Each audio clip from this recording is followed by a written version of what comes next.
That is kind of impressive, kind of scary at the same time to have another country have better maps than you do. Hello, welcome back. Today, more map men, some of my favorite. And this video is about why does Russia have the best maps of Britain? Now, the reason behind this, I have no idea, which brings me to this video. Hopefully we could all learn something because I really don't know. Other than some military purpose, that's my only guess as why Russia has some extremely detailed maps of Britain. But let's just jump into it and figure it out together. Mapmen, here we go. What have the Russians ever done for us? What, apart from vodka, Tchaikovsky, the periodic table, radiators, and winning World War II? Yes. Nothing. Wrong. This is the story of perhaps the greatest and secretest mapping exercise ever undertaken. Welcome to Map Men. We're the men. And here's the map. Map men, map men, map men. Love it. This is a map of the southeast of England. It's geographically recognisable, but the spelling seems a little, well, Polish. There's Istbon, Sorfend on Sje, Hedgesteins, Zylinem. Tanbrides Lels. Where did this hilarious map come from? It was made for the use of the Polish Air Force. All the notoriously hard to pronounce English place names have been transliterated, spelt phonetically so the Polish pilots can pronounce them as Britishly as possible. It's actually quite useful for doing the opposite of what it was meant for, teaching English speakers how to spell in Polish. My Polish is better already. Dobre żwonie. Yes. It dates back to the Cold War, at a time when both sides were preparing for it to suddenly get hot. This famously involved America and Russia massing enough nuclear warheads to destroy the entire world many times over, which at the time was considered a perfectly reasonable use of taxpayer money. But it less famously involved the Soviet production of thousands of maps that, to this day, very few people know very little about, with even more people knowing even less. These were part of an enormous military like mapping me. exercise begun by Stalin and continued by a series of other, less famous but probably nicer, Russian leaders throughout the Cold War. Because they're Soviet-made, you might expect these maps to be somehow laughably defective, like the ones we discussed in an episode about Soviet maps that left enormous blank spaces for places they wanted people to forget about. Don't watch it now, watch it later. But this belies their true map-making brilliance, because as we're about to see, they were actually scarily good at it. Here's a British-made OS map of Pembroke Dock from 1953, with a conspicuous lack of detail in this flying boat base, which, by the way, should surely be called a swimming plane base. Definitely. But the secret Soviet map of the same area from 1950 has far more detail, including buildings, dockyards, and an entire pier that the OS left out. Even America. That is kind of impressive, kind of scary at the same time to have another country have better maps than you do. They're just so specific. Like, what purpose do you need such a specific map for with every little building there? It's kind of weird. American military maps were out-accurated by the Russians. Here's the USGS version of Hanscom Field Air Force Base, and here's the Soviet version from the same time. And in a far too easy game of spot the difference, the American map doesn't show the security fence, doesn't show this runway extension, and doesn't show this runway at all. So how did the Russians do it? In 1962, the Soviets got an automatic map contemporizing plugin, the Zenit satellite program. This meant they could easily spot American runway extensions from the safety of the Earth's orbit. But a space bird's eye view doesn't tell the whole story. The Soviets would no doubt have loved to know the location of the UK's 11 bunkers for the regional seats of government in case of nuclear war, like this one in Cambridge, which from the air just looks like another boring bit of university building. Also, spotting a long trench being dug in Teesside, the Russian cartographers guessed this to be a road under construction, when in fact they were just laying gas pipes. Idiots. So to help them fill in the blanks, the Soviets weren't averse to simply copying published maps that already existed. In fact, they perfected the art of copying old maps to an impressive T. Their 1990 map of Bradford includes exact spot heights that feature on 3 different editions of OS maps from 1982, 1938 and 1909. So either the Russians just happened to survey the heights of the exact same spots, or more likely they showed a flagrant disregard for British copyright law. Even the apparently simple art of map copying has its pitfalls, which led to some revealing mistakes. On this map of London, Her Majesty's Theatre is labelled in the index as Residence of the Queen. Prince Philip, I'm home.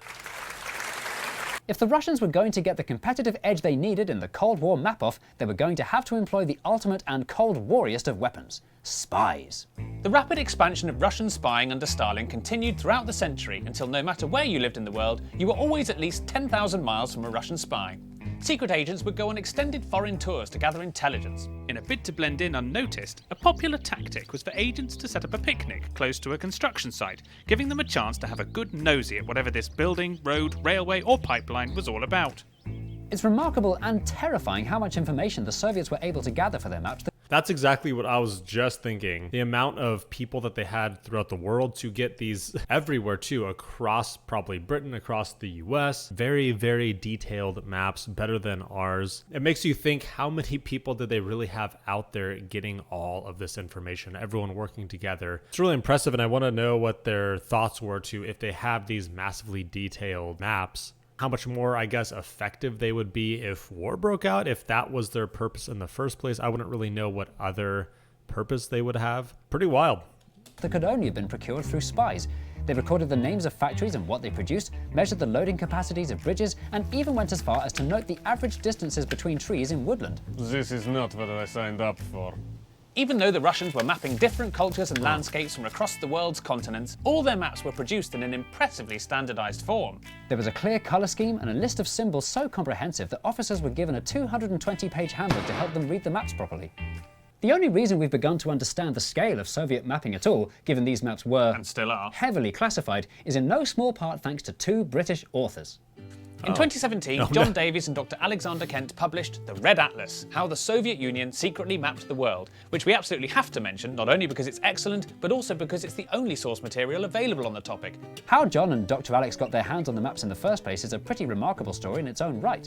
After the Cold War became more of a lukewarm peace, ex-Soviet officers were ordered to ship classified material back to Moscow or have it destroyed, including thousands of secret maps. Opportunistic map dealers spotted a chance to pick up some illicit cartography, making them available to the West for the first time.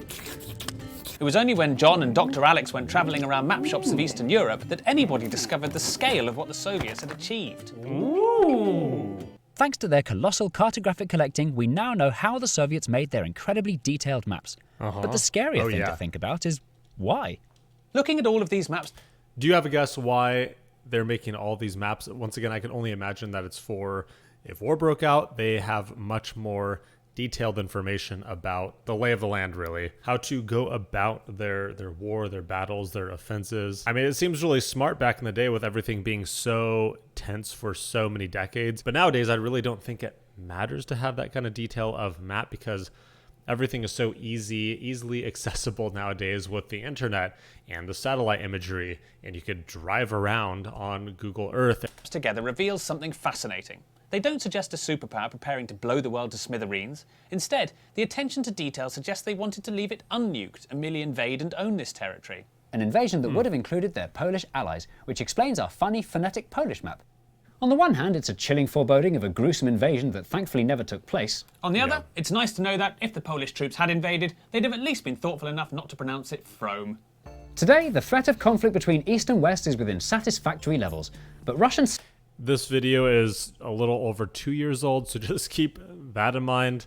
Little dated nowadays, little dated. Spying is nonetheless still very much a thing. There could be a Russian spy hiding in your computer right now. It's heavily rumoured that Jay is in fact a Kremlin Twitter bot. Koshmar! Thankfully, the Soviet maps were never used for their intended purpose of invading the baddies, or as we in England call them, the goodies. But that doesn't mean they haven't been used at all. When the US invaded Afghanistan in 2001, it was Soviet maps they turned to for help, as they included far more detail than their own versions, including, for example, the different times of year that various mountain roads were passable. The maps were also widely used by big oil companies as they explored new areas for drilling across Africa and Asia. So perhaps there's one more thing we should add to the list of things the Russians did for us, which is something they did for them, tried desperately to conceal, but was of such high quality it escaped anyway to assist with the invasion of a sovereign nation as well as rapidly accelerating climate change. Thanks, Russia. You're welcome. I mean, oops.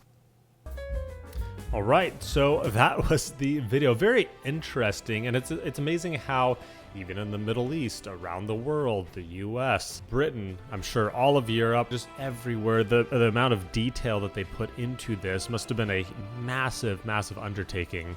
But I'd like to hear your thoughts on this, and if you think that nowadays those maps aren't as...